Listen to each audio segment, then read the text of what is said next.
country is on edge, and things are moving fast. Now, kuna matirwa na pastor akatendeka parwendo rwatukufamba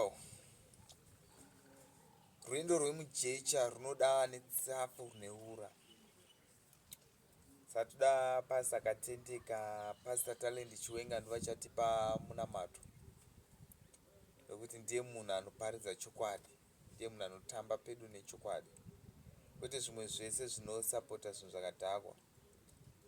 Unopururudzira munhu muvengi, kupururudzira n'anga neinobata mai. So pastor Talent Chiwenga vachatinamatira kuti nyika yedu inge ine runyararo pakugadzira nyika.